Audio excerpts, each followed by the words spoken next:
या दरम्यान कनेक्टिंग लिंकचा विषय देखील मोठ्या प्रमाणात गाजला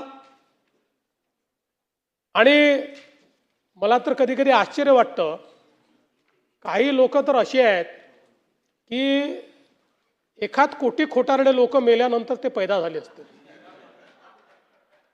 आणि लाजही वाटत नाही खोटं बोलायला. कनेक्टिंग लिंक सुरू झाल्यानंतरही दुसऱ्या दिवशी टीव्हीवर येऊन खोटं बोलतात. एखाद कोटी, जयंतराव तुम्ही हसू नका, मी तुम्हाला नक्की सांगतो आपल्याकडे काही हे नाही आहे, पण 1 कोटी खोटारडे मेल्याशिवाय पैदाच नाही होऊ शकत. पण मी तुम्हाला सांगतो, एक लक्षात ठेवा, खरं म्हणजे कनेक्टिंग लिंकचं काय झालं तर आपण सगळ्यांनी बघितलं, खोटारडेपणा सगळा बाहेर आला.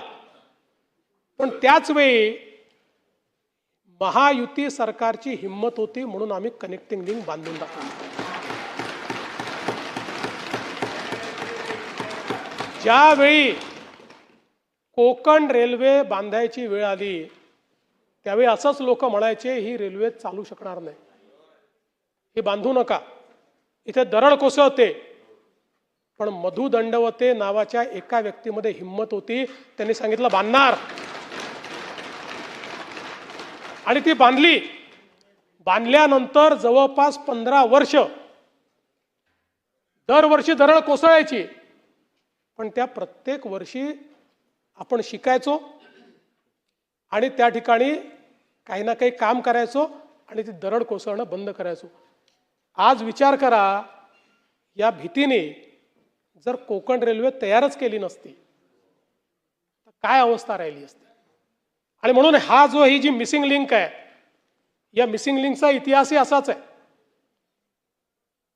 ज्यावेळी मागचं आघाडीचं सरकार होतं, त्या आघाडीच्या सरकारमध्ये या मिसिंग लिंकच्या संदर्भातला प्रस्ताव तयार झाला आणि त्या सरकारच्या माननीय मुख्यमंत्री महोदयांनी 2 पानी नोट लिहून 14 कारणं सांगून ही मिसिंग लिंक करता येणार नाही अशा पद्धतीनं फाईल बंद केली.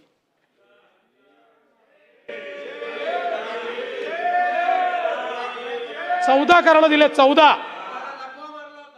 पण लक्षात ठेवा, गिरते हैं शेरे सवार ही मैदाने जंग में, गिरते हैं शेरे सवार ही मैदाने जंग में, वो तिफल क्या गिरे जो घुटनों के बल चले.